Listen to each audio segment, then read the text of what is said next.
பிரபஞ்ச பரிணாமத்திலே, உயிரின பரிணாமத்திலே, தோற்றங்களில்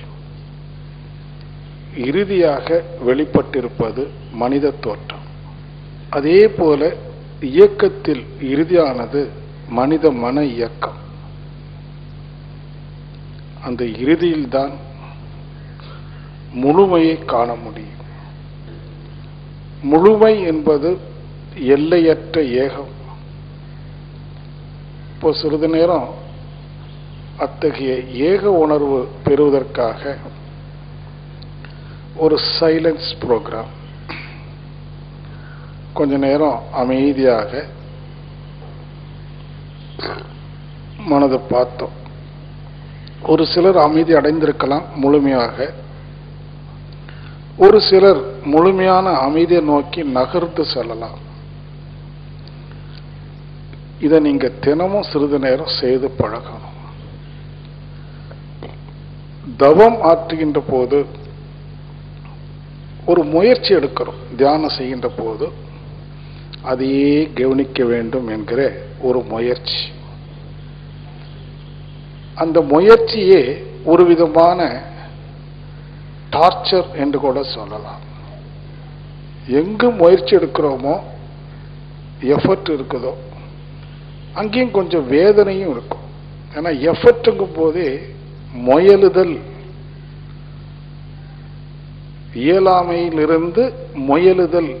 அப்ப அந்த முயற்சி என்பது ஒரு விதமான டார்ச்சர். ஆனாலும் அதை நாம செய்து பழகணும். அது கொஞ்சம் கஷ்டமா இருந்தாலும், அலைகிற மனதை பிடித்து கொண்டு வருவது சிரமமாக இருந்தாலும் அது பழகிறோம். அத்தகைய பழக்கத்தில் இதையும் ஒரு பழக்கமா ஓய்வு கிடைக்கும் போது சிறிது நேரம், அதிக நேரம் அல்ல, ஒரு 2 நிமிடங்கள், ஒரு 3 நிமிடம், பல வேலைகள் செய்து கொண்டிருக்கிறதுக்கு இடையில மத்தியில கொஞ்சம் வேலையை நிறுத்திட்டு அமைதியா அப்படியே நம்ம பார்க்க நிற்கும் போது கூட செய்யலாம். நான் அடிக்கடி தமாசா கூட சொல்லுவேன், தோசை சுடும்போது கூட செய்யலாம்.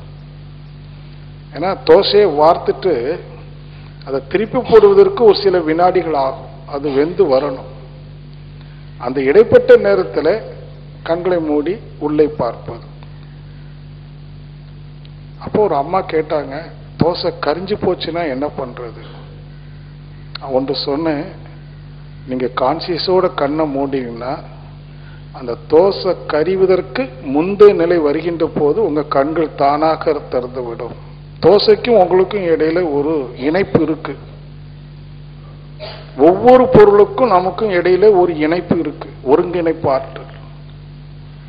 இங்க மனம் அமைதியா இருக்குமானா, சப்ளர் ஸ்டேட்னு சொல்றோமே, ஆழ் மனதிற்கு வரும்போது சூழ்நிலையில் நடக்கக்கூடிய மாற்றங்கள் க்ஷணத்துக்கு க்ஷணம் ஆழ் மனதில் பதிவாகி அது அறிவுக்கு வந்து போகும். நீங்க பழகி பாருங்க. எப்பெல்லாம் ஓய்வு கிடைக்குதோ அப்பெல்லாம் சும்மா உட்கார்ந்துட்டு ஒன்றும் பண்ண வேண்டாம், கண்ணை மூடுங்க, சும்மா இருங்க. ரொம்ப நேரம் சும்மா இருப்பது கஷ்டம். ஏன்னா மனம் தாவக்கூடிய இயல்புடையது. க்ஷணத்துக்கு க்ஷணம், கிளைக்கு கிளை, காரண காரியம் இல்லாம தாவும். ஆனா பழக பழக அந்த தாவுதலின் எண்ணிக்கை குறையும், தாவுதற்கு எடுத்துக்கொள்ளக்கூடிய கால வேகம் குறையும். எல்லாமே பழக்கம்தான். அதே பழகிட்டே வந்தீங்கன்னா மனதை நில்லுன்னா கூட நிற்கும். இங்க பிரெயின்ல, மூளையினுடைய சிற்றறிகள்ல சில வால்வு சிஸ்டம் இருக்கு. குறிப்பா இதை எப்படி பிட்யூட்டரி கிளாண்டுன்னு சொல்றோமோ அதுபோல உள்ளுக்கு பீனியல் கிளாண்டுன்னு ஒண்ணு இருக்கு. பீனியல் சுரப்பி, அது மன இயக்கத்தினுடைய மாஸ்டர் கிளாண்ட் என்று சொல்வார்கள். அந்த பீனியல் கிளாண்டுக்கு அருகாமையில மனம் செல்ல செல்ல செல்லவே அது மனம் நிற்கும். அப்போ ஒரு யுக்தி என்னன்னு கேட்டீங்கன்னா, சும்மா இருக்கும்போது உடலையே பார்க்க சொன்னோம் பாருங்க, அந்த உடலில் ஒரு பாகமான மூளையை பார்த்து பழகணும். மூளைக்கு உள்ளாக ஊடுருவி சென்று அந்த மூளைக்கு உள்ளேயே மனதை செலுத்துறீங்கன்னா அந்த மூளையில் இருக்கிற சிற்றறைகள் எல்லாம் இயங்குவது தெரியும். ஒரு எண்ணம் வருது, ஆனா சிற்றறிவுடைய இயக்கமே என்ன வெளிப்பாடு. எண்ணங்கள் என்பது மூளையில பதிந்திருக்கிற பதிவு சூழலினால பாதிக்கப்பட்டு பிரதிபலிக்கின்ற போது அது எண்ணம்னு சொல்றோம். கொஞ்சம் சிந்தித்து பாருங்க. புலன்கள் வாயிலாக நாம என்னென்ன செய்திகளை பெற்றிருக்கிறோமோ அது மூளையில பதிவாக இருக்கு, பழைய அனுபவ பதிவு. இப்போ ஒரு சூழ்நிலை வருது, யாரோ ஒருத்தர் யானையை பற்றி பேசிட்டு போறாங்க, 2 பேரும். அந்த யானை என்ற சொல் காதுல கேட்டதும் இங்கு ஏற்கனவே நாம யானையை எந்த சூழ்நிலையை பார்த்தோமோ அதுக்கு பதிவா இருக்கு, அது உடனே பிரதிபலிக்கும். அந்த யானை என்ற சொல் காதின் வாயிலாக சென்று மூளையிலே மோதுகின்ற போது அங்கு ஏற்கனவே யானை பற்றிய முன் அனுபவ பதிவு இருக்கு பாருங்க, அது தூண்டப்பட்டு எண்ணங்களாக வெளிப்படும். அப்போ மோதிதும் பிரதிபலிப்பதற்கு அந்த சிற்றறை இயங்கணும். எந்த சிற்றறையில யானையை பற்றிய பதிவு இருக்கோ அந்த சிற்றறை இயங்க ஆரம்பிக்கும், யானையை பிரதிபலிக்கும். அப்ப மூளைக்குள்ளேயே மனதை செலுத்தணுமானா அந்த மூளையில் இருக்கக்கூடிய சிற்றறிவுடைய இயக்கத்தை கூட உணர முடியும். அந்த இயக்கத்திலேயே மனதை வைத்துக் கொண்டே இருந்தீங்கன்னா அந்த மூளையினுடைய அடிப்பாகம் மத்தியில அந்த பீனியல் கிளாண்ட், கடுகை விட சிறிய அளவில் இருக்கிற பீனியல் கிளாண்டு கிட்ட மனம் போகும். அது அந்த மனம் உள்ளுக்கு போனதுமே அப்படியே நின்று விடும். இதெல்லாம் கொஞ்ச நாள் செய்து பழகணும்னு சொன்னா அந்த மாதிரி மனதினுடைய இயக்க வேகத்தை நாமவே குறைத்து கொள்ள முடியும், தேவையான இயக்க வேகத்தை கூட்டியும் கொள்ள முடியும். அப்ப இதற்கெல்லாம் என்ன யுக்தி? சும்மா இருந்து பழகணும், பேசாம இருப்பது. ஒரு 2 வினாடி 4 வினாடி இருக்கிறோம், ஒரு எண்ணம் வரும், அந்த எண்ணத்திற்கு பின்னாடி போகாம நாம பேசாம இருந்து பழகணும். எண்ணம் வரட்டும் போகட்டும், ஆனா நாம சாட்சியா. எப்படி கேட்ல காவல்காரன் சாட்சியாக இருக்கிறான், காவல்காரன் ஒரு ஸ்டூல்ல சும்மா உட்காந்துக்கிறான், போறவங்க வரவங்களா பார்க்கறான். இவங்க ஏன் போறாங்க ஏன் வராங்கன்னு அவன் சிந்திக்கிறது இல்லை. அவனுடைய வேலை யார் உள்ள போறாங்க யார் வெளியில போறாங்க பார்க்கணும், சும்மா இருக்கணும், சும்மா தான் இருப்பான் அப்படியே பார்த்துட்டு. அதே போல நீங்க ஒரு காவல்காரனாக be a watchman என்று சொல்லுவாங்க, be a watcher, ஒரு கண்காணிப்பாளனாக. எண்ணங்கள் வருது போகுது, அது வரட்டும் போகட்டும், நான் அதுல இன்வால்வ் ஆக மாட்டேன். ஐ எம் ஏ வாட்சர், அப்படி அதை கவனிச்சுட்டு விட்டுறேன். சாட்சியா ஒரு எண்ணம் வந்ததுக்கு நான் சாட்சி, நான் எண்ணத்துக்கு பின்னாடி போகலை. வாட்ச்மேன் எப்படி ஒவ்வொருத்தருக்கு பின்னாடியும் போயிட்டும் வந்துட்டு இருக்க மாட்டானோ அதே மாதிரி சும்மா இருந்து பழகினா ஒரு காலகட்டத்தில் என்ன ஆகும், எண்ணங்களுக்கும் உங்களுக்கும் ஒரு கேப் ஃபார்ம் ஆகும். அது என்ன, அந்த இடைவெளி அதிகரிக்க ஆரம்பிக்கும். அது அதிகரிக்க அதிகரிக்க அதிகரிக்க அந்த நான்கிறது மடிச்சு போகும். இப்ப இங்க நான் என்பது வெறு எண்ணமே, நீங்க புரிந்து கொள்ளணும். நான் என்பது உண்மையில் எதுவும் இல்லை, ஆனா அங்க நான் என்று நாம் இருக்கே அது வெறும் எண்ணம். எப்படின்னு கேளு.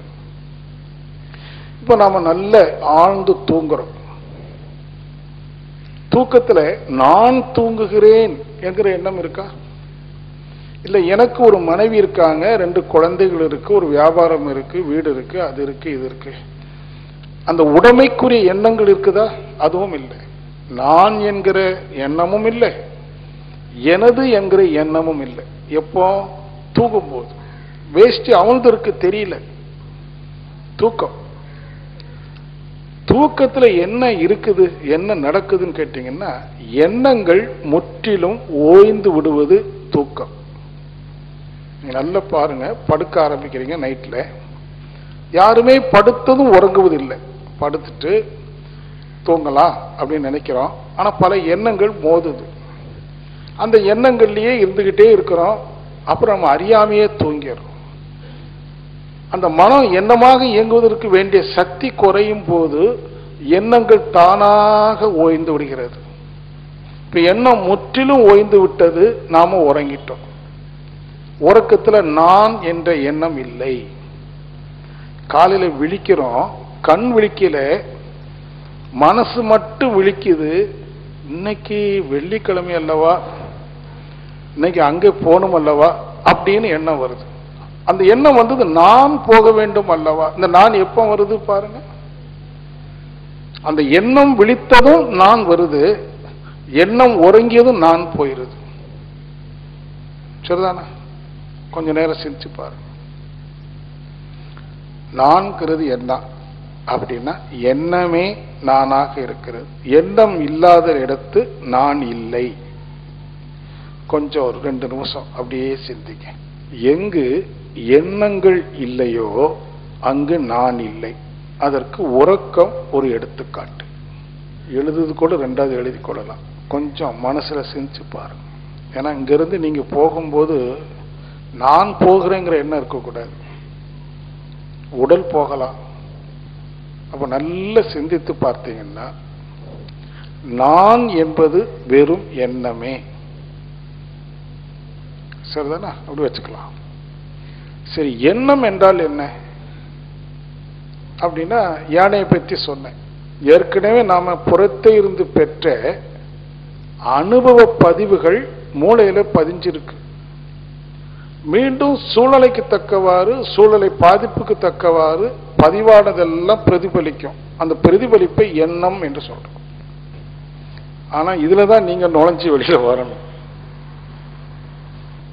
எண்ணம் என்பது இதுவரைக்கும் நாம புலன்கள் மூலமா பெற்ற அனுபவங்களின் பிரதிபலிப்பு எண்ணம். சரிதானான்னு பாருங்க. நீங்க இதுவரைக்கும் ஒன்று அனுபவிக்கலன்னு வைங்க, அதை பார்த்தா எண்ணம் வராது. இப்போ புதுசா நான் ஒரு பொருளை காட்டுறேன்னு வச்சுடுங்களேன், ஷேப்லெஸ். புதுசா முதல் முறையா பாக்குறீங்க, நான் டிஸ்டன்ஸ்ல இருந்து காட்டுறேன். இந்த பொருளை பற்றி உங்களுக்கு எந்தவித முன் அனுபவம் இல்லையா, ஆனால் இந்த பொருளை பற்றி எந்த எண்ணமும் வராது. சரிதானே? அப்ப எண்ணங்கள் என்பது இதுவரைக்கும் நாம புலன்கள் மூலமாக புறத்தே இருந்து பெற்ற அனுபவம் எண்ணம். அத்தகைய எண்ணத்தின் மூலமாக உருவான அந்த நான் என்பது, நான் எதுவால் உருவாக்கப்பட்டிருக்கு? எண்ணங்களுடைய தொகுப்பு தான் நான். உறக்கத்தில் எண்ணம் இல்லை, ஆகவே நான் இல்லை. பகல் பொழுது எண்ணம் இருக்கிறது, ஆகவே நான் இருக்கிறேன். அப்போ இப்ப இருக்கிற நான் என்பது எண்ணங்களின் தொகுப்பு. எண்ணங்கள் என்பதோ புறத்தே இருந்து பெற்ற அனுபவம். அப்படியானால் நான் என்பது என்ன? நான் என்பது புறத்தே இருந்து பெற்ற அனுபவம். ஆனா உண்மையில் நான் ஒன்று இருக்குமானால் அது புறத்தே இருக்குமா, அகத்தே இருக்குமா? அகத்தே இருக்கணும். ஆனா இப்ப இருக்கிற நான் புறத்தே இருந்து வருது. ஆகவே இந்த நான் ஒரு நான் அல்ல. உங்க மனசுல நீங்க நினைத்துக்கொள்ளுங்க, நான் ஒரு நான் அல்ல. பைத்தியாரத்தனமா இருக்கும், ஆனா அதான் உண்மை. இப்ப இங்க இருக்கிற நாம யாருமே நாம் அல்ல. அப்ப யார்? அதுதான் கண்டுபிடிக்கும். அதான் ஆன்மீகம். எப்படி கண்டுபிடிக்கிறது? யுக்தி என்ன? ஆழ்ந்த தூக்கத்துல நான் இல்லை. அப்ப ஆழ்ந்த தூக்கத்தில் என் மனதனுடைய இயக்க வேகம் என்னவோ, நல்ல கவனிங்க, அதே இயக்க வேகத்தை விழிப்பு நிலையை கொண்டு வந்தால் எது நானாக இருக்கிறதுன்னு கண்டுகொள்ளலாம். உறக்கத்துல, ஆழ்ந்த உறக்கத்துல எண்ணமே இல்லை, ஆகவே நான் இல்லை.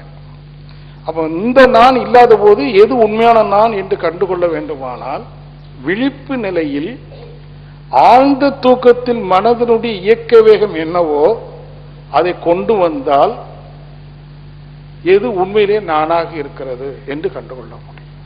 இதற்கு என்ன வழி? தியானம். தியானத்துல தான் ஆழ்ந்து தியானம் செய்து செய்து மனதனுடைய இயக்க வேகத்தை குறைத்து குறைத்து குறைத்து குறைத்து அந்த ஆழ்ந்த தூக்க நிலை கொண்டு வரும். கொண்டு வரதுக்கு முன்னாடி தூங்கிடும். சிலவங்க பார்த்தீங்கன்னா நல்லா தூங்கிட்டு இருப்பாங்க இல்லையா? உங்களுக்கு தெரியுது, சில நேரம் தூக்கம் வந்துடும், தூங்கி விழுந்த கூட பலபடி அலர்ட் ஆகும். ஆனா நீங்க எப்படியாவது முயற்சி பண்ணி தவத்தில் மேன்மை அடையும்.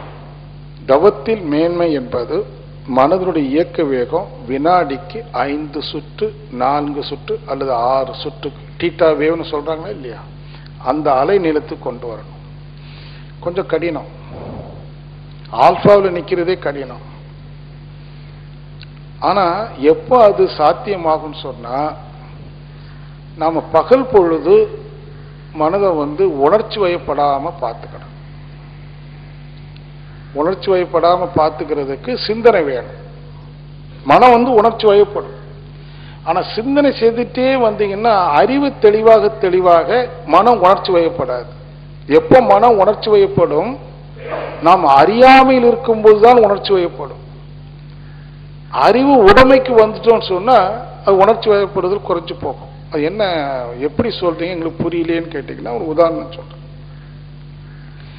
இப்போ சாதாரண வாழ்க்கையில வேற எங்கும் போகாண்ட நம்ம வீட்டுக்காரரு ஆபீஸ்ல இருந்து வர்றாரு சாயங்காலம் 5:30க்கு.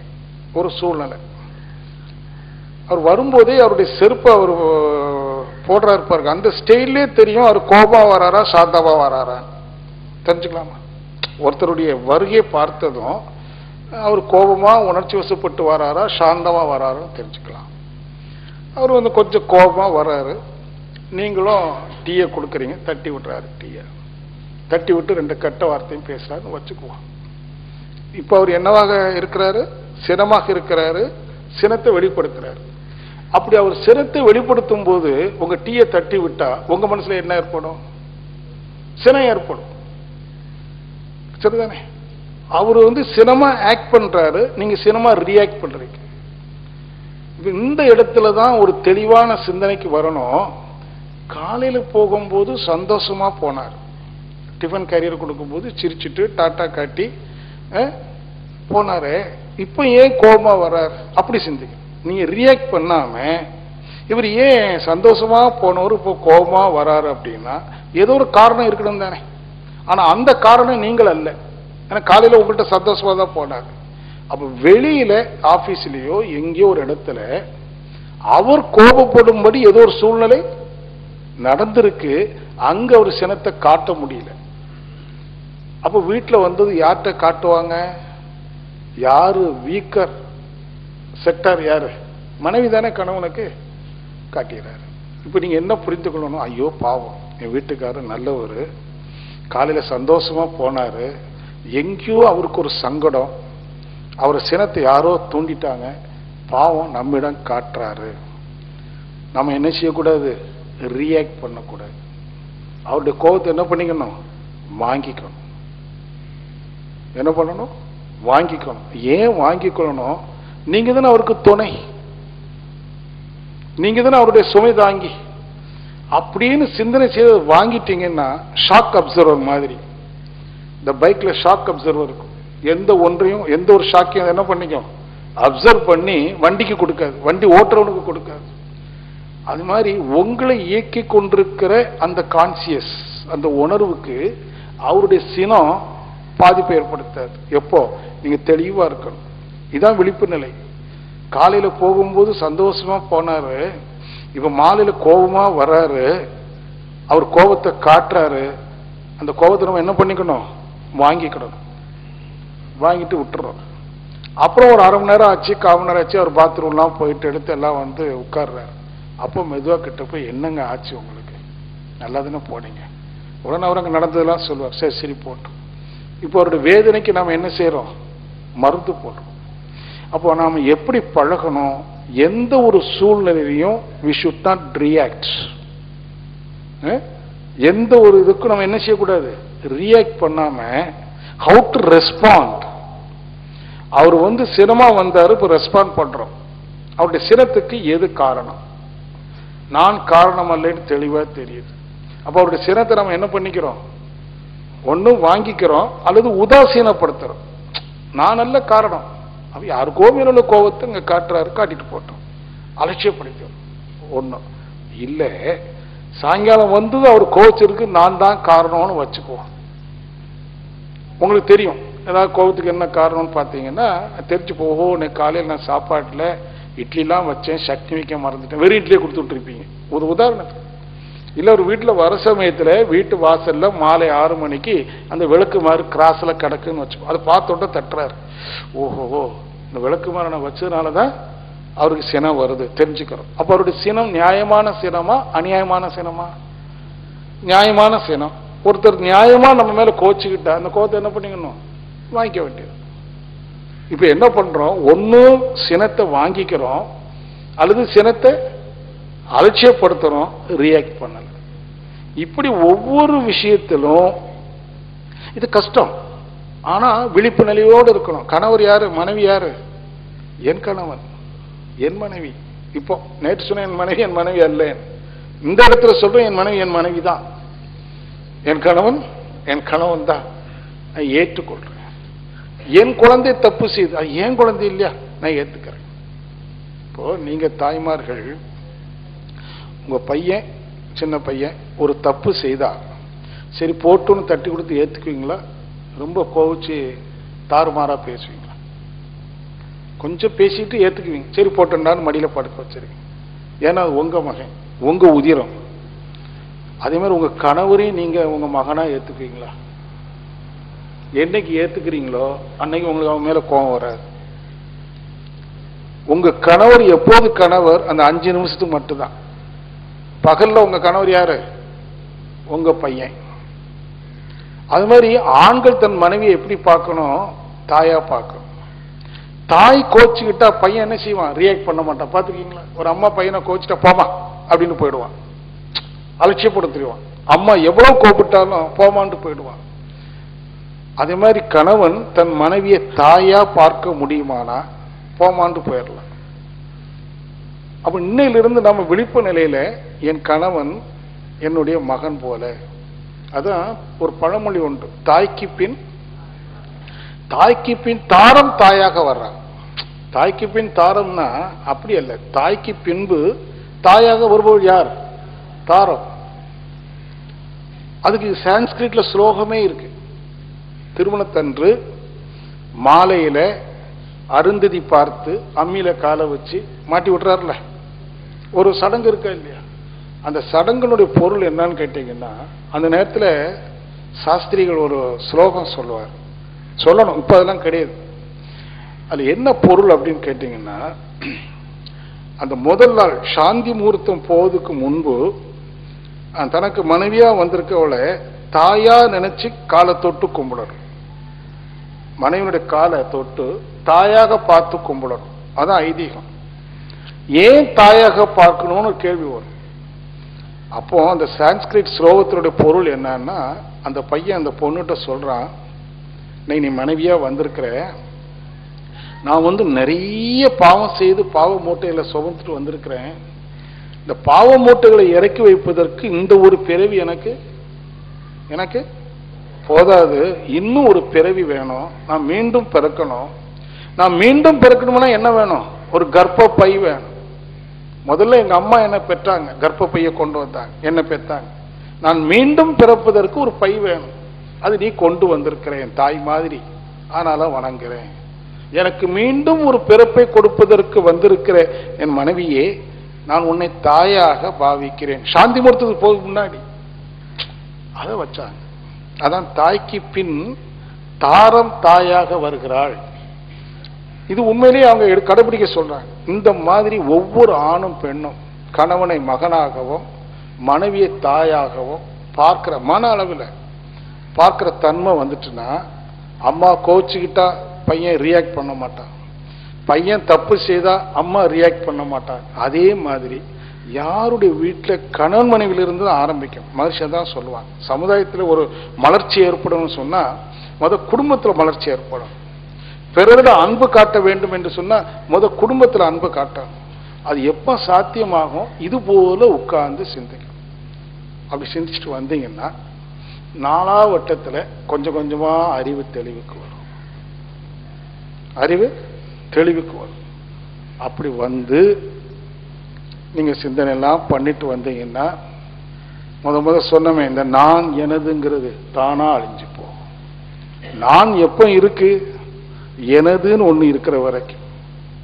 இந்த எனதுங்கிற உடைமை எண்ணம் இல்லையானா நான்கிற உடையவன் எண்ணம் இல்லாம போயிடும்.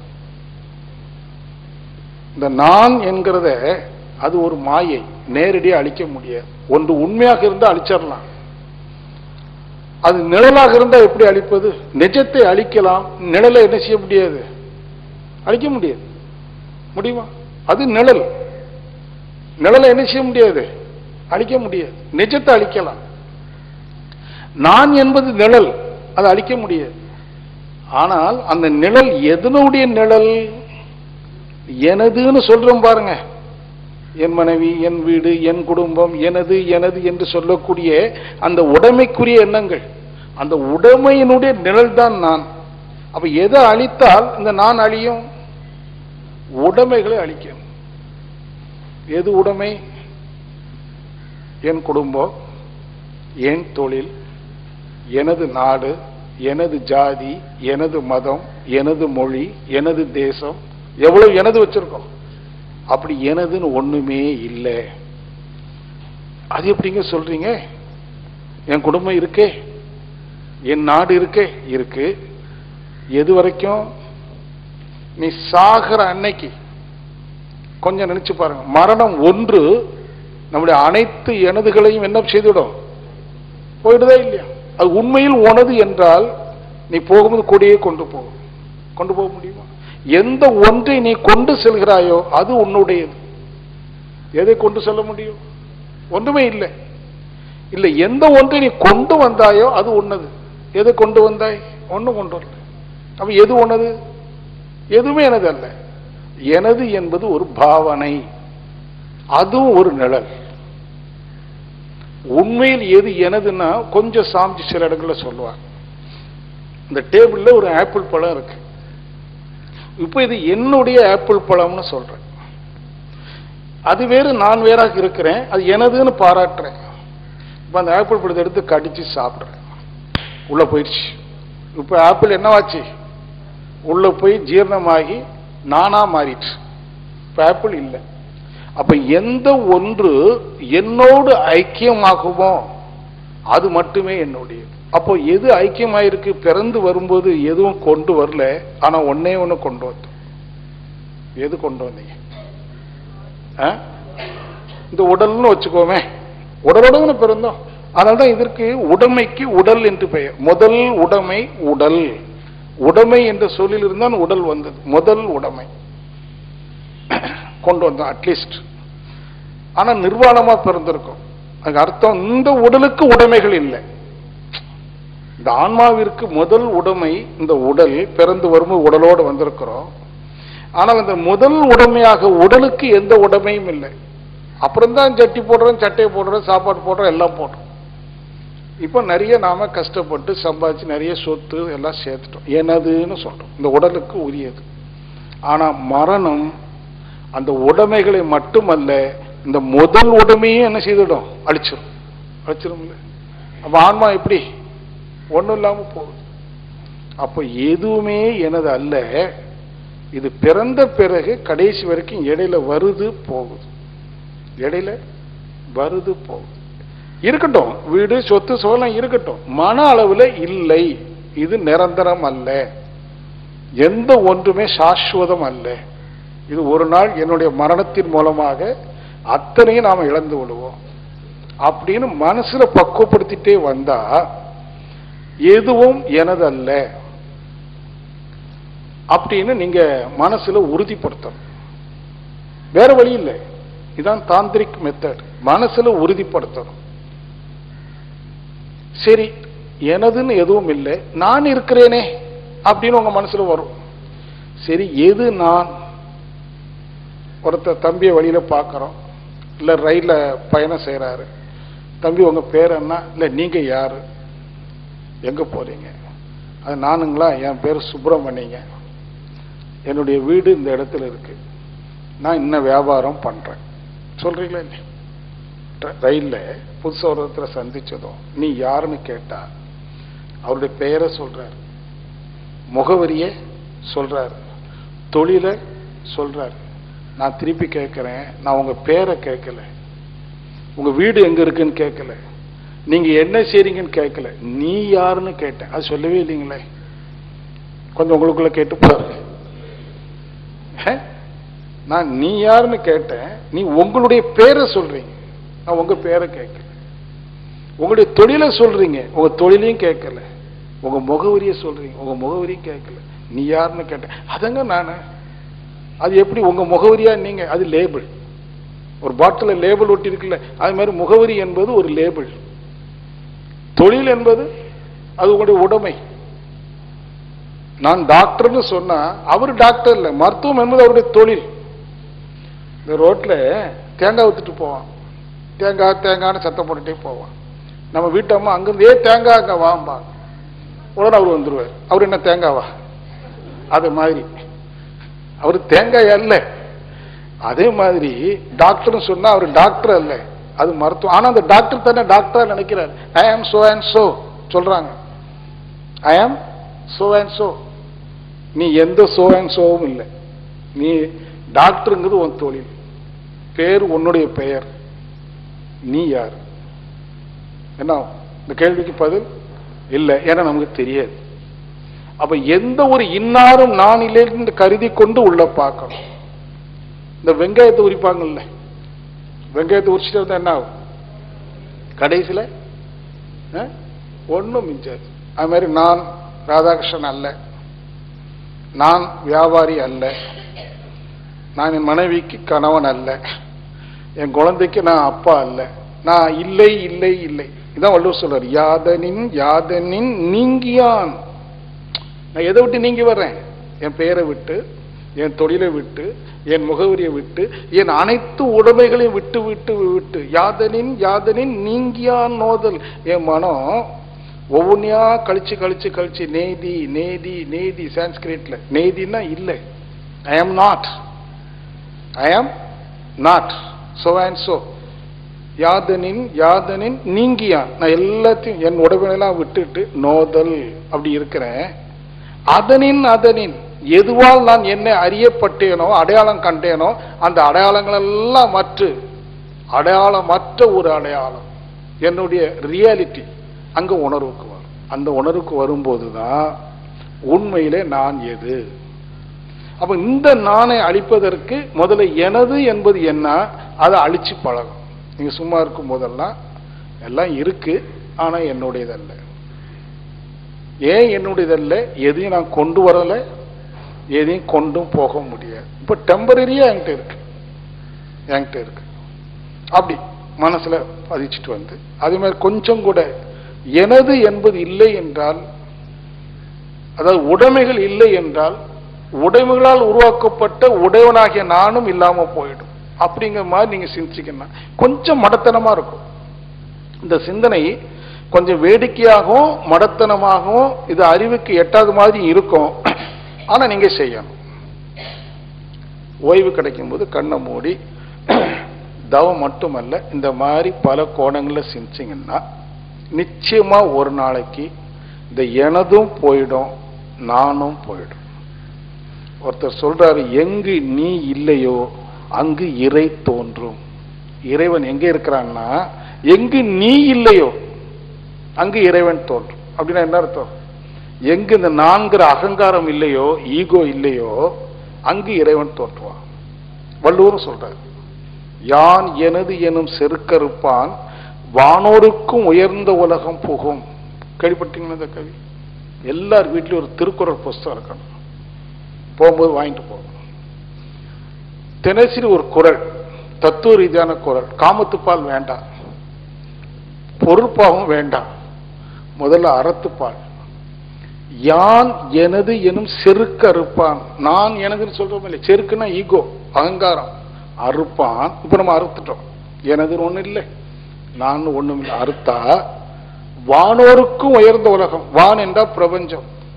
பிரபஞ்சத்திற்கும் உயர்ந்திருப்பது எது?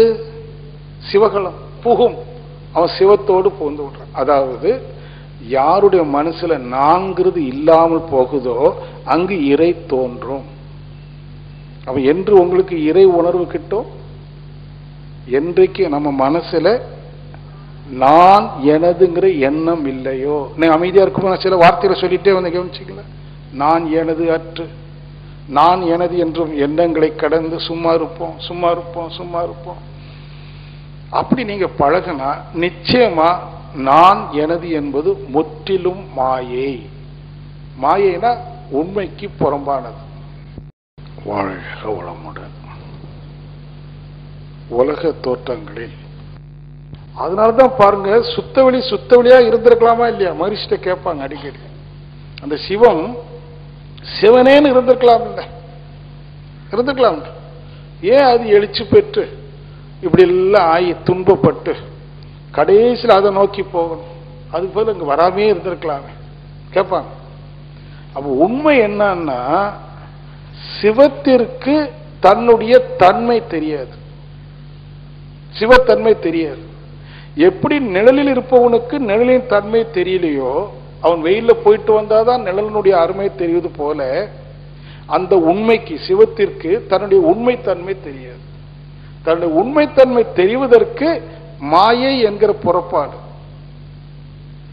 வெளியில புறப்பட்டு எல்லாம் சுத்திட்டு கடைசியில மனமாகி மனம் தெளிவு பெறுகிற போது தன்னுடைய உண்மைத்தன்மை, தன்னுடைய பெருமையை அது உணர்ந்து கொள்ளுது. இதுதான் மகரிஷி அவங்க விஞ்ஞான ரீதியாக. ஏன்னா இப்படிலாம் சொன்னா இது ஒரு தத்துவ ரீதியாக இருக்கிறதுனால சிலர் ஏற்றுக்கொள்வார்கள், பலர் ஏற்றுக்கொள்ள மாட்டார்கள். இது விஞ்ஞான உலகம், எல்லாரும் இதை ஏற்றுக்க மாட்டாங்க. அது அப்படி சிவன் இவரை போய் கண்டாரா, சிவன் தானே அறியல, அறிவு தான் எழுச்சி பெற்றது, இவர் கண்டாரா அப்படின்னு கிண்டல் பண்ணுவாங்க. யார? தத்துவ ஞானிகளை. ஆனா விஞ்ஞானிகளை யாரும் என்ன செய்ய மாட்டாங்க, கிண்டல் பண்ண முடியாது. ஏன்னா அவங்க சில ஆதாரங்களை எடுத்து கொடுப்பாங்க. விஞ்ஞானம் கூட முதல் விஞ்ஞானம் யூகம்தான், பிறகுதான் அந்த யூகத்திற்கு உட்பட்ட விஞ்ஞானத்தை நிரூபணத்துக்கு கொண்டு வருவாங்க. முதல்ல யூகம் தான். நியூட்டன் பூமிக்கு ஈர்ப்பு இருக்குன்னு எப்படி கண்டுபிடிச்சான்? யூகம் தானே. எந்த லேபிலுக்கு போல, அந்த பழம் கீழே விழுந்தது, ஒரு கேள்வி கேட்டான், மரத்தை விட்டு பிரிந்த பழம் ஏன் மேலே போகல கீழே வந்தது? யூகிச்சான், பூமி ஈர்த்து கொண்டது. Simple logic. அப்போ விஞ்ஞானம் கூட முதல்ல யூகத்தின் அடிப்படையில் தான் இருந்தது. அதே மாதிரி மெஞ்ஞானமும் யுகத்தின் அடிப்படையில் தான். ஆனா அது உண்மை என்பது நாம அறியும் போது தெரிந்து கொள்ள முடியும். அப்ப இவர் சில விஞ்ஞானத்தை கொடுத்தாங்க. நீங்க அந்த விஞ்ஞானத்தை எல்லாம் புரிந்து கொள்ளணும். அந்த விஞ்ஞான கவி உங்களுக்கு தெரியும், ஆனா அதனுடைய பிராக்டிக்கல் இது தாக்கம் என்ன? என்ன பாட்டுங்க? பிரம்மஞான கவி. இறைநிலையே தன்னிருக்க சூழ்ந்து அழுத்தும் ஆற்றல், அது ஒரு விஞ்ஞானம். அழுத்தும் ஆற்றல் என்று சொன்னாலேயே, அழுத்தம் ஆற்றல் வந்தாலே விஞ்ஞான வார்த்தைகள் தானே. அவருடைய சிந்தனையில யூகத்துல அப்படியே படிப்படியா விரிஞ்சு விரிஞ்சு விரிஞ்சு அங்க சுத்த வெளிக்கு போறார். ஏன் அந்த சிவம் சிவனேன்னு இருக்காம எழுச்சி பெற்றது என்று உணர்ந்து அறிவதற்காக ஆழ்ந்த தவத்துல போகும்போது அப்படியே போறார். பகுத்து பகுத்து, விஞ்ஞானி பகுத்து போனது போல எல்லாவற்றையும் பகுத்து பகுத்து பகுத்து விஞ்ஞானி சொன்ன அணுவுக்கு போய் அதையும் கடந்து விண்ணுக்கு போறார். விண்ணுனா என்ன? தன்னைத்தானே சுழலும் விண், அதுக்கு போறார். அதை சூழ்ந்து சுத்த வெளி இருக்கு. இப்ப இந்த பொருளை எடுத்துட்டீங்கன்னா, இது ஒரு இரும்பு துண்டு. இது ஊடுருவி பார்த்தீங்கன்னா இது என்ன? அணுக்களின் கூட்டம். அணுக்கள் என்ன பண்ணிட்டு இருக்கீங்க? தன்னைத்தானே சுத்திட்டு இருக்கு. விண் தன்னைத்தானே சுத்திட்டு பல கோடி. அந்த கோடிக்கணக்கான விண்துகள் சொல்லும் போது இன்னொன்னும் காட்சியாகுது. என்னது சொல்ல முடியுமா? கோடிக்கணக்கான விண்துகள் இதுக்குள்ள சுத்திட்டு இருக்கத பார்க்கிறோம். பார்க்கிறோமோ இல்லையோ, பார்க்கதான் பாவனையாவது பண்ணுவோம். ஊடுருவி பார்க்கிறோம். கோடிக்கணக்கான விண்துகள் அப்படியே சுழன்றிருப்பது பாவனையோட பார்க்கிறோம். அப்படி பார்க்கும்போது அது இன்னொன்னு காட்சியாகுது. என்னது? அதாவது சுத்தவெளி. ஏன் காட்சியாகுதுன்னா, இதுவும் யூகம்தான். உண்மையில இந்த கண்ணால பார்க்கலாம் முடியாது. எப்படி யூகிக்கிறோம்? விண்துகள் சுழண்டு கொண்டே அங்கேயும் ஓடணும்னு சொன்னா அதுக்கு ஒரு வெளி வேணுமே. வெளி இல்லைன்னா என்ன செய்ய முடியாது? சுழல முடியாது, ஓடவும் முடியாது. ஆகவே இதற்குள்ள வெளியும் இருக்கிறது, விண்ணும் இருக்கிறது. சரிதானா? சரி, இதுல ரெண்டு இருக்கு இப்போ. ஒன்று வெளி, மற்றொன்று விண். இதுல எது முந்தியது? ஒரு கேள்வி. வெளியா விண்ணா? ஏன்னா வெளி இல்லைன்னா விண் சுழல முடியாது. அதுக்கு ஒரு இடம் வேணும். இந்த ஹால் முந்தியதா நாம முந்தியவர்கள்? இந்த ஹால், இந்த இடம் இல்லைன்னா நம்ம வந்து உட்கார முடியாது. ஆகவே வெளி என்கிற இடம் முந்தியது, விண் என்கிற சுழற்சி பிந்தியது. முந்தியிலிருந்து தானே பிந்தியது வரணும். ஆகவே விண்ணுக்கு மூலம் எது? வெளி. வெளினா என்ன? ஸ்பேஸ், ஒண்ணும் இல்லை. சரிதானே? அப்ப இவர் அப்படியே யூகிக்கிறார். அப்ப எது முதன்மையானது? வெளி.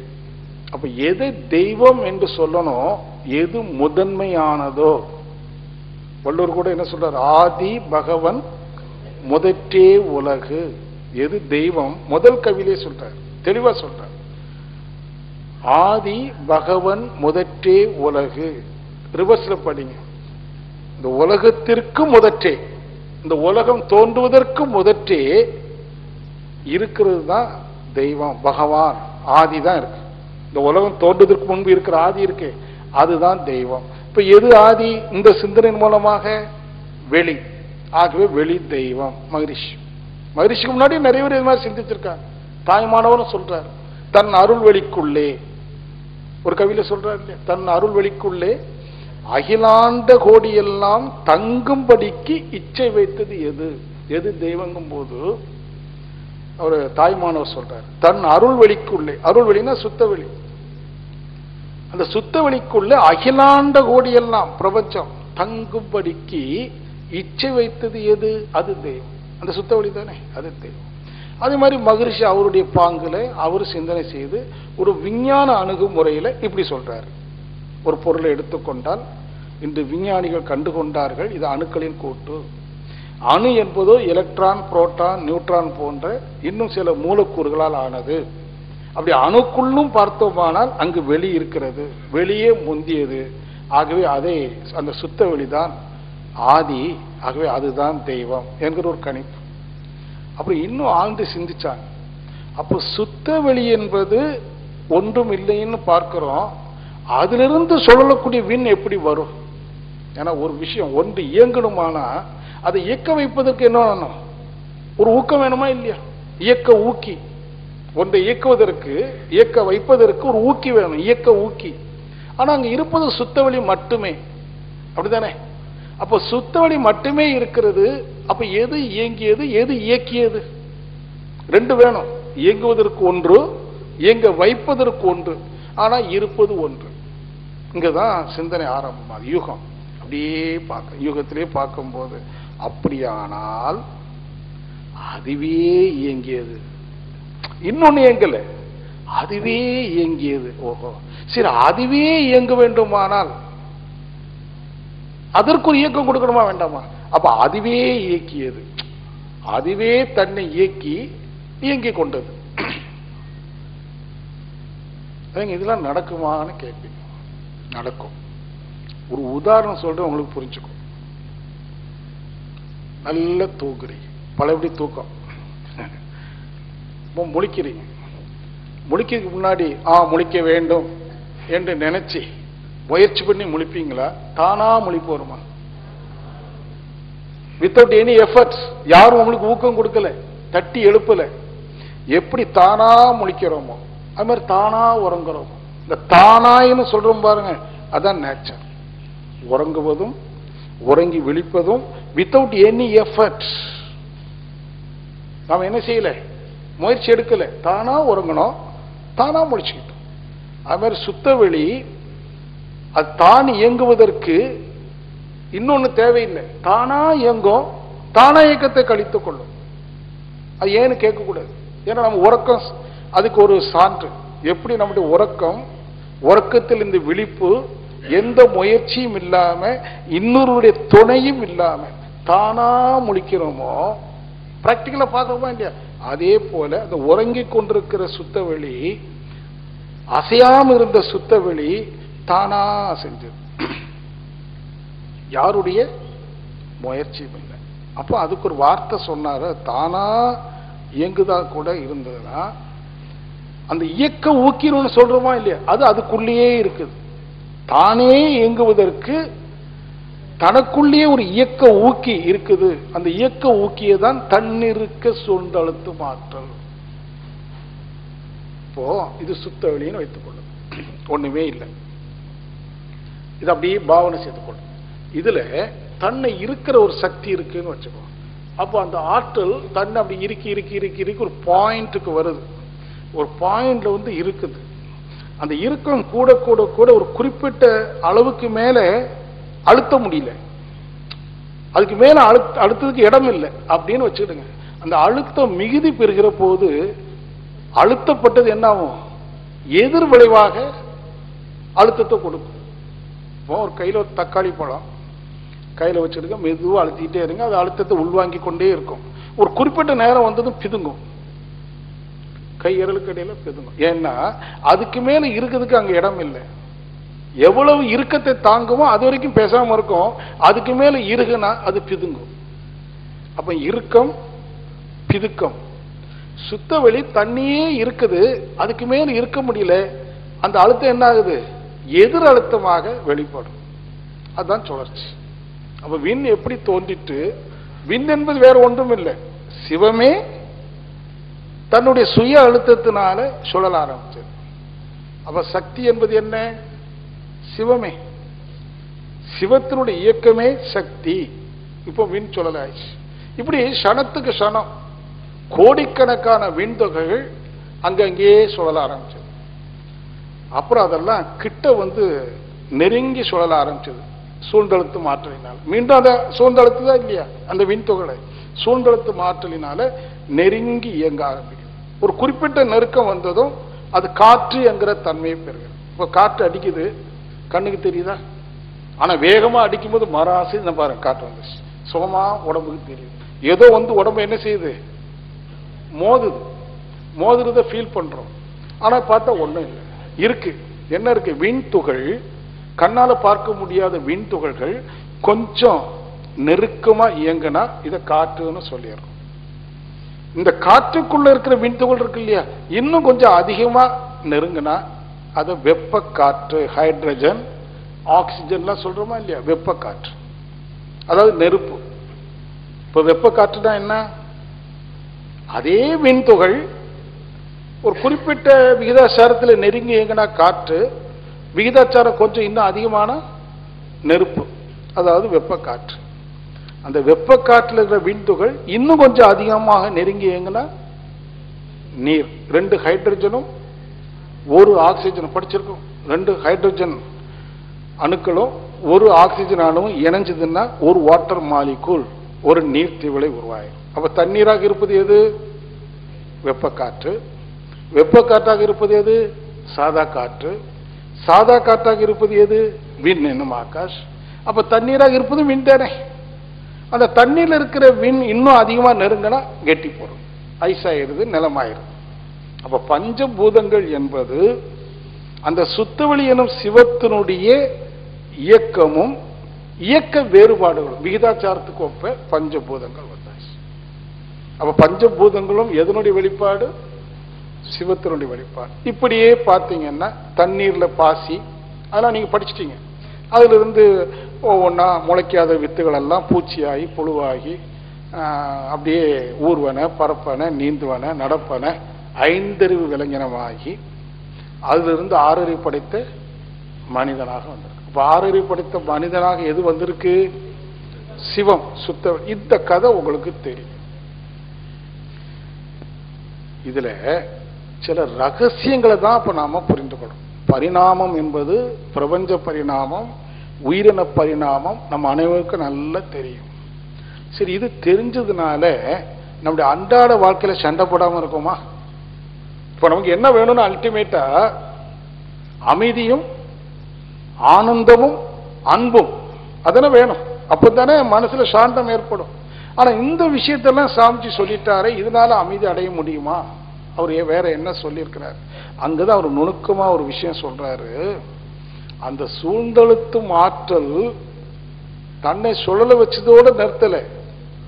அந்த சூழ்ந்தழுத்தும் ஆற்றல் பிரபஞ்சத்துக்குள்ளாக ஊடுருவி ஒவ்வொரு கோள்களையும் சூழ்ந்தழுத்தி, ஒவ்வொரு அணுவையும் சூழ்ந்தழுத்தி, ஒவ்வொரு விண்ணையும் சூழ்ந்தழுத்தி அதனதன் இயக்கத்தை காத்து கொண்டிருக்குதுன்னு சொல்றார். இன்னைக்கு காலையில் ஒரு அன்பர் கேட்டார், அந்த கடல் நீர் வந்து பூமியில நம்ம பஞ்சபோது சொல்லும் போது சொன்னோம், அந்த நீர் கொட்டாம ஏன்னா இந்த பூமி என்ன பண்ணிட்டு இருக்கு? ஆகாசத்துல மிதந்துட்டு இருக்கு. இப்ப கற்பனை பண்றீங்க, ஒரு உருண்டை அப்படியே மிதந்துட்டு இருக்குது, அதுல தண்ணீர் இருந்ததுன்னா அது சிந்தாம அந்த பூமியோட ஒட்டி தானே இருக்குது. அது எப்படி ஒட்டிட்டு இருக்குது?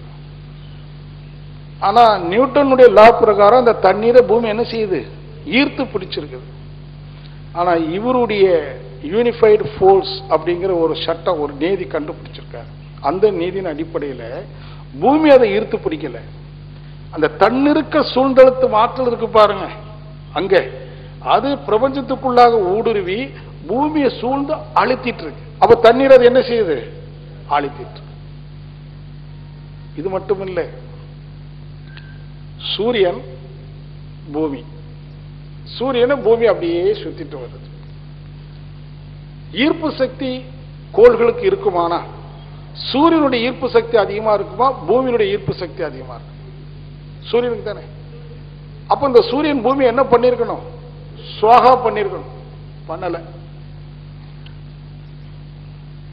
சூரியன் வேகமா சுத்துறதுனால அதுல இருந்து ஒரு சக்தி வெளிப்படும், தள்ளும் சக்தின்னு சொல்லுவாங்க. ஏதாவது ஒன்று, இந்த ஃபேன் வேகமா சுத்துதுன்னா காற்றை என்ன செய்யுது? தள்ளுது. எங்க ஒரு சுழற்சி இருக்கோ அங்க ரிப்பல்சிவ், தள்ளல் இருக்கும். சூரியனும் வேகமா சுத்துது, பூமியும் வேகமா சுத்துது. அப்ப சூரியனிடமிருந்து ஒரு தள்ளு சக்தி வரணும், பூமியிலிருந்து ஒரு தள்ளு சக்தி. ரெண்டு தள்ளும் சக்தி சேர்ந்து ரெண்டு விலகி போகணும். போச்சா? போகல. விலகியும் போகல, சூரியன்ல போய் பூமி விழவும் செய்யல. அப்ப என்ன நடந்தது? இன்னைக்கு சாதாரண விஞ்ஞானி இதுக்கு விட கொடுக்கல, மகரிஷி கொடுத்தாங்க. அங்க இருக்கிற அந்த சூழ்ந்தெழுத்தும் ஆற்றல் சூரியனை இப்படி தள்ளுது, பூமியை இப்படி தள்ளுது. இந்த சூரியன் இங்க இருக்கிற பூமியை இப்படி தள்ளுது, இங்க இருக்கிற பூமி சூரியன் அங்க தள்ளுது. ஆனா அந்த இருப்பு என்ன சூழ்ந்தெழுத்திட்டு என்ன பண்ணிட்டு இருக்கு? சூரியன் அங்க ஓட விடாம பூமி இங்க ஓட விடாம என்ன பண்ணிடுச்சு? ஒரு பேக்கிங் மாதிரி பிடிச்சு வச்சு. அப்போ சூரியனும் பூமியும் ஒன்றை ஒன்று விலகாமலும் ஒட்டாமலும் தோன்றிய காலத்திலிருந்து இன்று வரைக்கும் அதே டிஸ்டன்ஸை வைத்துக்கொண்டு சுத்திட்டு வருதுன்னா இது யார் சுத்தி விடுறப்போ? அந்த சூழ்ந்தெழுத்து மாற்றல், சிவத்தினுடைய சூழ்ந்தெழுத்து மாற்றல் ஒவ்வொரு கோள்களையும் அரவணைத்து காத்துட்டு இருக்கான். இது எப்படி இருக்குன்னா, கோழி தன்னுடைய ரெண்டு இறகுலையும் குஞ்சுகளை என்ன செய்யும்? அரவணைத்துக் கொள்ளும். பருந்திலிருந்து குஞ்சுகளை காப்பாற்றுறது அரவணைத்துக் கொள்ளும். தாய் தன் குழந்தைய நெஞ்சோடு கட்டி பிடிச்சுக்கிறான். அரவணைப்பு, லவ்னா என்ன?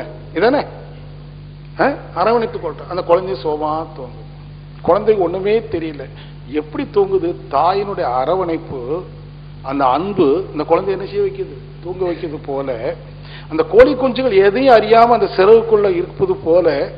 அதான் தாய்பாடம் சொன்னார், தன் அருள் வெளின்னு சொன்னார். சுத்தவெளி சிவம் எல்லாவற்றையும் அரவணைத்துக் கொண்டு, பூமியும் சூரியனும் விலகி போகாம அரவணைத்துக் கொண்டு அதனதன் இயக்கத்தை இயக்க வைத்துக் கொண்டும் இருக்கா இல்லையா? அதனால்தான் சுத்தவெளிக்கு அன்புன்னு பேர். அருள்வெளின்னு சொன்னார். ஏன் அருள்வெளி? அருள் என்றால் அன்பு. அந்த வெளியில எங்கிருந்து அன்பு வந்தது? இதெல்லாம் தங்கும்படிக்கு இச்சை வைத்து ஒன்று ஒன்று மோதாம ஒன்று ஒன்று விட்டு விலகி போகாம அதனதன் பாதையில அதனதன் இயல்பான சுழற்சியில போயிட்டு இருப்பதற்கு அது வழிவகுத்து கொடுத்ததுனால சுத்தவெளி என்ன வெளின்னு சொல்றாரு? அருள்வெளி.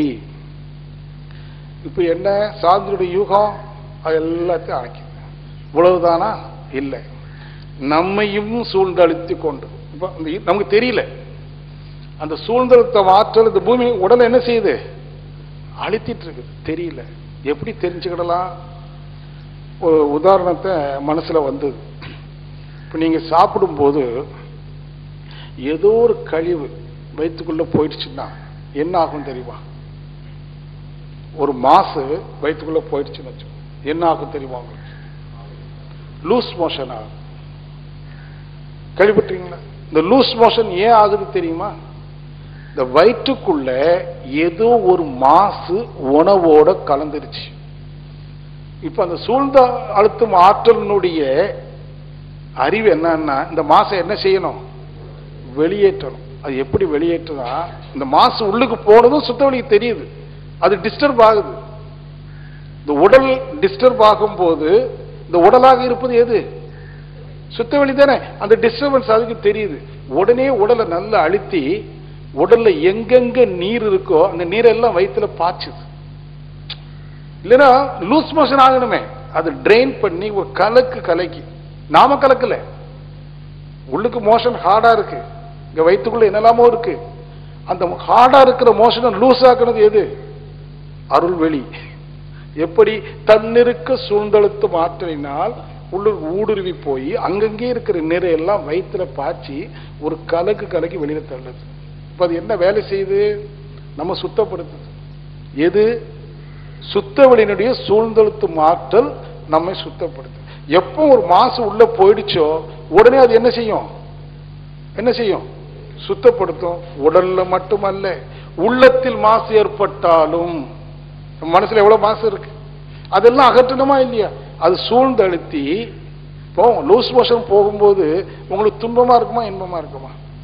4 தடவை போயிடுச்சுன்னா சுருண்டு மடங்கிடும். துன்பம் தானே. ஆனா அது துன்பத்தை தரல, நம்ம என்ன செய்யுது? சுத்தப்படுத்துது. அப்ப உடலை சுத்தப்படுத்தும் போதும் வேதனை, இந்த மனசை சுத்தப்படுத்தணுமான மனசுல எவ்வளவு அழுக்கு இருக்கு, அதை சுத்தப்படுத்தும் போது வேதனை. எப்படி? துன்பம், உடல்ல நோய், பொருளாதார சிக்கல், கணவன் மனைவிக்கிடையில கசப்பு, விதவிதமான துன்பங்கள் மனசுல. ஆனா உண்மையில அது துன்பம் அல்ல. அந்த அருள்வெளி சூழ்ந்து அழுத்தி நம்மை அரவணைத்து உடலிலும் உள்ளத்திலும் இருக்கிற மாசுகளை அது என்ன செய்யுது? வெளியேற்று. அது வெளியேற்றும் போது அது ஒரு துன்ப உணர்வை கொடுக்கும். உண்மையிலே அது துன்பம் அல்ல. மகரிஷி அழகா சொல்லுவாங்க, ஒரு பாறை, ஒரு சிற்பி பாறை என்ன செய்யறான்? தட்டுறான், உடைக்கிறான். அது அவர் சொல்லுவாரு, அந்த பாறையை அந்த சிற்பி முதல்ல எப்படி பார்ப்பானா, அதுல எதை சிற்பமா எடுக்கணும். ஒரு பெண் நல்ல நடனம் ஆடிட்டு இருக்க, அவன் கண்ணுக்கு இப்ப பாறை தெரியாது, என்ன தெரியும்? அந்த பெண்ணுடைய நடன காட்சி. அந்த நடன காட்சியே பார்த்துட்டு அந்த அதுல ஒட்டிட்டு பாருங்க மற்ற பாறைகள், அதெல்லாம் தட்டி இருப்பார். அவன் சிற்பியை செதுக்கல, சிற்பி சிலையை செதுக்கல, சிலைக்கீழ ஒட்டிட்டு இருப்பாரு தேவையில்லாத பாகம், அதெல்லாம் செதுக்கி எடுக்கிறான். இப்ப என்ன உருவாயிடுச்சு? சிற்பி. அது மாதிரி ஒரு மனிதன் மனிதனாக உருவாக வேண்டுமானால், தூய மனிதனாக உருவாக வேண்டுமானால் அவரோட ஒட்டி இருக்கிற மாசுகள் எல்லாம் என்ன செய்யணும்? அப்புறப்படுத்தணும். அந்த பாறையை சிற்பி செதுக்கும் போது அந்த பாறைக்கு உணர்வு இருக்குன்னு வச்சுக்கோ, அது வலிக்குமா வலிக்காதா? வலிக்கும். வலிக்குதேன்னு பாறை நினைச்சு என்ன செதுக்காதேன்னா பாறையா தான் இருக்க முடியுமே தவிர அழகான ஒரு சிற்பத்தை வெளிக்கொண்டு வர முடியாது. அதுபோல நமக்கு வர்ற துன்பங்களை நாம் என்ன செய்து கொள்ளணும்? ஏற்றுக்கொள்ளணும், ஒப்படைக்கணும், செதுக்கு. ஆனா இறைவன் நேரடியா வந்து செதுக்க மாட்டான். அதுதான் ஒரு வாழ்க்கை துணை அனுப்பியிருக்கிறான். ஒருத்தர் செதுக்குவதற்கு, அதான் துணைன்னு அர்த்தம். துணைவன். எதற்கு துணைவன்? என் துணைவி என்னை செதுக்க வந்திருக்கிறார். என்னுள் இருக்கிற ஒரு தூய நிலையை வெளிப்படுத்துவதற்கு எனக்கு விதவிதமான துன்பங்களை எல்லாம் கொடுத்து, அவள் கொடுக்கல, அவள் மூலமாக யார் கொடுக்கிறார்? இறைவன். அப்படின்னு நீங்க சிந்தனையில எடுத்துட்டீங்கன்னா துன்பமே இல்லை. நான் செப்பனிடப்படுகிறேன் அர்த்தம். இப்போ தங்கம், பாறையை சொன்ன மாதிரி தங்கம், கொல்லன் தன்னுடைய பற்றையில என்ன செய்யறான்? முதல் உருக்குறான் இல்லையா, அப்புறம் கம்பியா நீட்டுறான், அடிக்கிறான், என்னென்னமோ செய்து அழகா ஒரு ஜிமிக்கி காதுல போட்டு இந்த ஜிமிக்கி நல்லா இருக்கான்னு கேட்குறீங்க. ஆனா அந்த ஜிமிக்கி ஆவதுக்கு அந்த தங்கம் எத்தனை அடி வாங்கிடும்? அதுக்கு மட்டும் உணர்வு இருக்குன்னா எவ்வளவு வேதனை ஆயிருக்கணும். அந்த வேதனை அது வாங்கிட்டு இருந்தாலும் ஒரு இது வந்து. அதே போல வள்ளுவர் சொல்றார் ஒரு இடத்துல, சுடரும் பொன் போல். பொண்ணுனா என்ன? தங்கம். தங்கத்தை சுட அது என்ன ஆகும்? ஒளிர்விடும். சுட ஒளிரும். பொன் போல் ஒளிர்விடும் துன்பம் சுட நொற்பிற்பவருக்கு. எப்படி தங்கம் சுட ஒளிவிடுதோ, அவன் நாம துன்பத்தை ஏற்றுக்கொண்டோமானா நாம் என்ன ஆகும்? ஒளிர்விடுனா ஷைனிங். நமக்கு ஒரு லைஃப்ல ஒரு வெளிச்சம் வந்து போகும். அவ துன்பத்தை என்ன செய்து கொள்ளணும்? ஏற்றுக்கொள்ளணும். இந்த துன்பத்தை கொடுப்பது யாரு? தெய்வம். துன்பமாக கொடுக்கல, அரவணைப்பு. எப்படி லூஸ் மோஷன் பெயினா இருந்தாலும் அந்த அரவணைப்பு இரையாற்றல் கொடுத்து நம்ம சுத்தப்படுத்துகிறதோ, அதுபோல நாம கொண்டு வந்த பாவ பதிவுகள், மாசுகள் இதையெல்லாம் போக்குவதற்கு, நம்மை சுத்தப்படுத்துவதற்கு ஒரு வாழ்க்கை துணை, குழந்தைகள், சமுதாயம், நண்பர்கள், உறவுகள், எல்லா உறவுகளையும் கொடுத்து, உறவுகள் மூலமாக நாம இனிமை அதிகம் பெறுகிறோமா, கசப்பு அதிகம் பெறுகிறோமா? எந்த உறவா இருந்தாலும் பாரு, இனிமையா இருக்கிற மாதிரி இருக்கும், கடைசியில் மிஞ்சுவது கசப்பு. ஆனா அது என்ன அப்படின்னா, நம்ம சுத்தப்படுத்த அதெல்லாம் தாங்கி கொண்டால், வரக்கூடிய துன்பங்களை எல்லாம் தாங்க முடியுமானால், தாங்கிக் கொள்ளக்கூடிய தகுதியை நாம் பெற்றுக்கொண்டால் நாம் செப்பனிடப்படுகிறோம். ஒரு நாளைக்கு உங்களுக்கு என்னன்னு தெரிஞ்சுப்போம். நான் நேற்று லேசா சொன்னேன், போன 7:30 சொன்னாங்க, 7:30 சனியில பொருள் இழப்பு, உறவுகளில் இருக்கக்கூடிய போலித்தன்மை எல்லாத்தையும் அறிய முடிஞ்சது. ஒரு 2 வருஷத்துக்கு முன்னாடி 7:30 சனி முடிஞ்சது. அந்த 7:30 சனி காலத்துல பலவிதமான துன்பங்கள், பொருள் ரீதியா, உறவு ரீதியாக, இன்னும் நண்பர்கள், பங்குதாரர்கள், வியாபாரத்தில் இருக்கிற போட்டியாளர்கள், வியாபாரத்தில் என்னோடு சேர்ந்து பணியாற்றக்கூடியவர்கள், இன்று பல உறவுகளில் பார்த்ததெல்லாம் இந்த உறவுகள் எந்த அளவுக்கு போலியாக இருக்குது என்று கண்டுகொள்ள முடிஞ்சது. ஏன்னா நம்ம அதே சிந்தனையில் இருக்கிறதுனால கடும் துன்பம் வந்த போதும், ஒரு குறிப்பிட்ட உறவு மூலமா எனக்கு ஒரு துன்பம் வந்தது, வெளியில சொல்ல முடியும் மனசுக்குள்ள. அப்ப இவங்க கூட இப்படி பண்ணிட்டாங்களே அப்படின்னு நினைக்கும் போது மனசுல சொல்லுது, மனிதர்கள் இப்படித்தான் இருப்பார்கள், நீ அவரை நொந்துக்க வேண்டாம். மனித உறவு போலியாகத்தான் இருக்க முடியுமே தவிர, உறவுல நீ பலத்தை பார்க்க முடியாது, உறவில பலவீனத்தை தான் பார்க்க முடியும். அப்ப இன்னொரு மனசு சொல்லிச்சு, நீ அப்படி ஒருவேளை சென்டிமெண்டா நினைக்கிறாயோ, இல்ல ஏதாவது விஞ்ஞான உண்மை இருக்குதா? ஏன்னா விஞ்ஞான உண்மை இருந்தால்தான் மனசு ஏற்றுக்கொள்ளும். அப்ப அதை பற்றி கொஞ்சம் டீப்பா சிந்திச்ச போது ஒரு உண்மை புறப்பட்டது. முதல் இயக்கம் எங்க நடந்தது? முதல் இயக்கம் எங்க நடந்ததுங்க? விண்தானே. விண்தானே முதல் இயக்கம். ஒரு விண் இன்னொரு விண்ணை விலக்கி வைக்குமா, ஒட்ட வைக்குமா? அப்படித்தானே? அப்ப முதல் இயக்கத்திலேயே விஞ்ஞானம் என்ன சொன்னது? ஒன்றை இன்னொன்று விலக்கித்தான் வைக்குமே தவிர, அப்ப அத்தகைய இயக்கத்தால் உருவான மனித மனம் என்ன செய்யும்? இன்னொரு மனித மனத்தை விலக்கிதானே வைக்கும். நம்ம இல்ல அது ஒட்டும் நினைச்சது போலி தானே. இதுதான் நம்ம உறவு. இதுதான் அங்க கண்டுகொள்ள முடிஞ்சது. மனித உறவு போலிங்கிறதுக்காக என் மனைவி பொய்யின் அர்த்தம் அல்ல. என் மனைவிக்கு நான் போலி. எப்படி என் மனைவி எனக்கு எப்படி போலியோ, நான் என் மனைவிக்கு யாரு? போலி. அப்படித்தான் இருக்க முடியும். அப்போ இயக்கங்கள் அனைத்தும், தோற்றங்கள் அனைத்தும் உண்மைக்கு புறம்பானது. இங்க நாம எதிர்பார்ப்பதுக்கு ஒண்ணும் இல்லை. இப்ப மைண்ட் என்ன ஆகுது? ஒரு விதமான உலக இயல்புகளையும் உண்மைன்னு ஏற்றுக்காது, போலின்னு தள்ளி வச்சுட்டு அது விலகி நிற்கும். அந்த விலகி நிற்பதே உண்மையை உணர்த்திடும். இப்ப நாம எப்போ உண்மையை உணர்றோம்? இவ்வளவு துன்பங்களை சந்தித்து பொருளோ மனித உறவோ எனக்கு உண்மையாக இருக்க முடியாது என்று தெரிந்ததும், அப்படியானால் எது உண்மைன்னு பார்க்கிறோம்? அது நான் தான் உண்மை, எனக்கு நான் தான் உண்மை, எனக்கு நான் தான் உண்மை. அந்த நான் தான்ங்கிற உண்மையை உணர்ந்துட்டோம் அப்படின்னா, அந்த போலின்னு ஏதோ சொன்னமோ அது வெறுக்க வேண்டிய அவசியமும் இல்லை. இது இயல்பு. இப்படி எல்லாவற்றையும் இயல்பாக பார்த்து ஏற்றுக்கொள்ற மனசும் இத்தகைய விஞ்ஞான ரீதியில தான் மனுஷனோட ஒரு அற்புதமான அணுகுமுறை. என்னன்னு கேட்டீங்கன்னா, அந்த விஞ்ஞானத்தை சொல்லி தெய்வம் என்பது இப்படி சுத்த வழியாக இருக்கு, அது தன்னிற்கு சூழ்நிலத்து மாற்றல்னால பஞ்சபூதங்களாகி ஜீவ இனங்களாகி இறுதியில மனிதனாகி மனிதனிடம் மனமும் ஆகி, அந்த மனதிலையும் பரிணாமம் நிகழுது.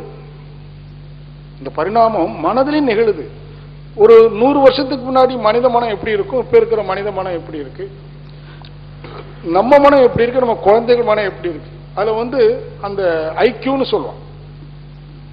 ஐக்கியூ, அந்த இன்டெலிஜென்ஸ் கோஎஃபிஷியன்ட் சொல்றாங்க இல்லையா, அது இப்போ குழந்தைகளுக்கு அதிகம். ஏன்னா அது பிறக்கும் போதே டிவி பார்த்து, நாம டிவி பார்த்தது இல்லை, எப்போ சிறு குழந்தையா இருக்கும் பார்க்கல. அப்போ விஞ்ஞான வளர்ச்சியினால வாழ்க்கை தரம் உயர உயர உயர மனிதனுடைய மனமும் என்ன ஆகுது? பரிணாமத்தில் எழுச்சி பெறுகிறது. அப்ப அந்த மனித மனதனுடைய எழுச்சியினுடைய உச்சம் என்னன்னு ஒரு கேள்வி வரும். மனித மனம் வளர்ந்துகிட்டே இருக்கு. கற்கால மனிதனுடைய மனம் வேற, தற்கால மனிதனுடைய மனம் வேற. அன்னைக்கு அவன் நிர்வாணமா வாழ்ந்தான், மாமிசங்களை பச்சையாக உண்டான், இருட்டில் வாழ்ந்தான். இன்றைய வாழ்க்கை தரம். அப்ப மனித மனதில் எழுச்சி எவ்வளவோ நடந்திருக்கு பக்குவத்தில். ஆனா அந்த எழுச்சிக்கு ஒரு உச்சம்னு ஒண்ணு வேணுமா வேண்டாமா? ஒண்ணு வளருதுங்க, ஒரு வித்து தரையில போட்டீங்கன்னா அது வளரும், மரமா வளரும், பூக்கும். எப்ப அது முழுமையடையுது? கனியும். கனிஞ்சா மட்டும் இல்லை, பழவியால் வந்து ஒரு விதை இருக்கு பாத்தீங்களா? ஒரு விதை மீண்டும் ஒரு விதையை கொடுக்கும் போது அது என்ன ஆகுது? முழுமை அடைவது போல சுத்த வெளி எழுச்சி பெற்று நானாகி என்னிடம் மனமும் ஆகி இயங்கிக் கொண்டிருக்கு. எப்ப என்னிடம் அது முழுமை அடையும்? உச்சம் எப்போ? மீண்டும் அந்த மனம் சிவமா மாறும்போது. சிவம் என்பது காரண வித்து. அனைத்து தோற்றங்களுக்கும் அனைத்து வெளிப்பாடுகளுக்கும் காரண வித்து. ஆகவேதான் கிறிஸ்துவ மதத்தில் அதை கர்த்தான்னு சொல்லுவாங்க. கர்த்தா என்ன? அனைத்து காரியங்களுக்கும் காரணம், மூல காரணம், மூல வித்து. அப்ப அந்த மூல வித்தாகிய சிவம் இன்னைக்கு என்னுடைய மனமா இருக்கு. இந்த மனம் மீண்டும் எப்ப சிவமா மாறுதோ அப்ப இந்த வளர்ச்சியில ஒரு முதிர்ச்சி. அந்த முதிர்ச்சியில தான், இந்த மனதுல தான் சிவம் தன்னுடைய பெருமையை உணருது. மனித மனம் இல்லை என்று சொன்னா சிவத்திற்கு தன்னுடைய முழுமையும் தெரியாது, பெருமையும் தெரியாது.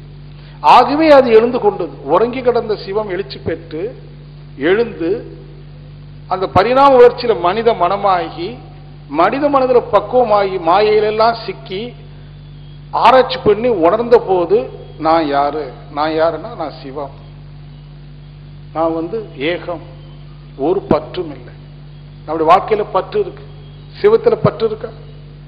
சிவம் பற்றற்றது. பற்றுவதற்கு இன்னொன்னு இல்லை.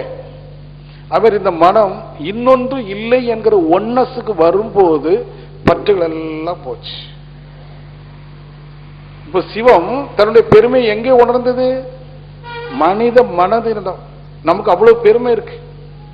இந்த வெளிப்பாட்டிற்கு என்ன பெருமை என்று சொன்னால், எது இதுவாக வெளிப்பட்டிருக்கிறதோ அது அதை உணர்வதற்குரிய கருவி இது மனிதன். அத்தகைய பெருமைக்கு உள்ள நாம இன்னைக்கு சமுதாயத்தில் சிறுமையோடு வாழ்ந்துட்டு இருக்கோமா இல்லையா? இந்த சிறுமைகளை எல்லாம் போக்கி அப்படி வந்தோம்னு சொன்னா அந்த மனதுல மன இயக்கம் கழிந்து அது சிவமா நிக்குது, முழுமை அடைஞ்சிருது. இதுதான் ஆறாவது அறிவிலே முழுமை. மீதெல்லாம் ஐந்தறிவு, இங்கதான் ஆறறிவு. ஆறறிவுன்னு சொன்னா மனமாக எழுந்த சிவம் தன்னுடைய சிவத்தன்மை உணர்கிற போது ஆறாவது அறிவுல அது முழுமை அடையுது. அவ்வளவுதான், வேற ஒண்ணு. அதோட முடிஞ்சு போச்சு. அப்புறம் நோ ஆர்குமெண்ட். நோ ஆர்குமெண்ட்னா நோ டுவாலிட்டிஸ். பேதமே இருந்தா தானே விவாதம். இப்ப பேதமே இல்லை. தோற்றத்தை பற்றி, பிறப்பை பற்றி, இயக்கத்தை பற்றி எத்தனையோ பேதமைகள். அத்தனை பேதமைகளும் விட்டு போகும் எப்போ? இந்த சிவநிலையை உணர்கின்ற போது. வள்ளுவர் அழகா சொல்றார், பிறப்பு என்னும் பேதமை நீங்க சிறப்பு எனும் செம்பொருள் காண்பது அறிவு. மனிதனிடம் பிறப்பை பற்றி நிறைய விவாதம் இருக்கு. பிறப்புனா நாம பிறந்தது மட்டுமல்ல, இந்த உலகம் எவ்வாறு தோன்றிட்டு, இந்த பூமி எவ்வாறு தோன்றிட்டு, இந்த செடி கொடிகள்லாம் எவ்வாறு தோன்றிட்டு ஆராய்ச்சி. அதுக்கு விட கிடைக்கல. என்ன பதில் சொன்னாங்க? எப்படி தோன்றிட்டு? கடவுள் படைத்தான். வேற பதில் கிடைக்கல. எப்படின்னு சொல்ல தெரியல. பழியத்துக்கு அவன் மேல போட்டான். கடவுள் படைத்தான். தோற்றத்தை பற்றி நிறைய கருத்து வேறுபாடு. அப்போ வள்ளுவர் சொல்றார், பிறப்பு என்னும் பேதமே நீங்க. பிறப்புனா தோற்றம், பேதமேனா கருத்து வேறுபாடு. இந்த தோற்றத்தை பற்றி எத்தனையோ கருத்து வேறுபாடு இருக்கு. இதெல்லாம் எப்போ போகும் அப்படின்னா, சிறப்பு எனும் செம்பொருள். செம்பொருள் என்றால் செம்மையான முழுமையான பொருள். எது? சுத்தவெளிதான் முழுமையான பொருள். அதை நீ கண்டு கொண்டால் பிறப்பை பற்றிய ரகசியம் உனக்கு தெரிந்து போகும் அப்படின்னு சொல்லியிருக்காரு. ஆகவே நாம நல்ல ஆழ்ந்து ஆய்ந்து சிந்தனைகள் பல செய்து தவமும் ஆற்றி அந்த செம்பொருளாகிய சிவநிலையை நமக்குள்ளாகவே உணர்ந்து கொண்டால் தோற்றத்தினுடைய ரகசியம் பூரா தெரிஞ்சு போகும். அப்புறம் உயர்வு இருக்கா, தாழ்வு இருக்கா, பாவம் இருக்கா, புண்ணியம் இருக்கா? ஒன்றும் இல்லை. பாவம் புண்ணியம் இல்லை, ஒண்ணுமே. அப்ப நீங்க பாவம் செய்யலாமான்னு கேட்பீங்க.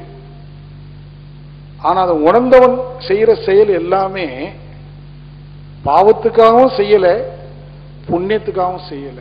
அந்த இடத்துல செய்யணும். That is called momentary living. அந்த குருஷேத்திரத்தில் போர் புரிந்தே ஆகணும். அது பாவமா புண்ணியமா என்பது கிருஷ்ணனுக்கு கொஸ்டின் இல்லை. அர்ஜுனன் வாதிடுறான், இது பாவம்னு வாதிடுறான். கிருஷ்ணன் இது புண்ணியம்னு சொல்லல, இந்த பாவத்தை நீ செய்யணும்னு தான் சொல்றான். இது பாவம் என்று நினைத்தால் இதை செய், இது உன்னுடைய கடமை. நீ சத்திரியகுல திலகன், உன் கடமை போர் புரிதல். இந்த இடத்துல நீ போர் புரியணும். விளைவில் நமக்கு பாத்தியம் இல்லை. இயேசு அழகா சொன்னார் பாரு, உனக்கு விதைக்க மட்டுமே உரிமை உண்டு, அறுவடையில் அல்ல. கிருஷ்ணன் சொல்ற, உனக்கு நீ சத்திரியகுல திலகன், நீ வீட்டுல இருந்து வரும்போது தூக்கிட்டு தானே வந்தே, எங்க வந்து நடத்துற? உன்னுடைய தொழில் போர் புரிதல், கொலை செய்தல் செய். நீ அதை பாவம் என்று கருத வேண்டாம், புண்ணியம் என்றும் கருத வேண்டாம். ஏனென்றால் உன்னால் கொலை செய்ய முடியாது. நீ எதை கொலை செய்கிறாய்? அந்த உடலை. அந்த ஆன்மாவை என்ன செய்ய முடியாது? உன் கத்தி தீண்டாது, உன் தீ அதை சுடாது, உன் தண்ணீர் அதை நனைக்காது. ஆன்மா அழிவற்றது. நீ இப்போது அழிக்க போது அந்த உடலை. அந்த உடல் பாவக்காரியம் செய்து கொண்டிருக்கிறது. அந்த பாவத்தை தான் அழிக்கிறாய். அழகா விளக்கம் கொடுக்கிறார். அப்ப பாவம் புண்ணியம் ஒண்ணு இல்லை. சாமிஜி சொல்றார், எந்த செயலிலும் பாவம் இல்லை, புண்ணியம் இல்லை. விளைவை வைத்துதான் நீ செய்த செயல் பாவமா புண்ணியமானு நினைக்கிறோம். விளைவு என்ன? அந்த போர் புரிதல்னால அதர்மம் ஒளிந்தது. அப்ப விளைவு நல்லது இல்லையா? ஆகவே அது பாவம் இல்லை. ஆனாலும் அந்த உண்மையை உணர்ந்தவர்கள் எதையும் பாவம் புண்ணியம் என்று பகுத்து பார்க்காமல் இந்த இடத்தில் இதை செய்ய வேண்டியது அவசியம் என்று கருதினால் அதை செய்வார்கள்.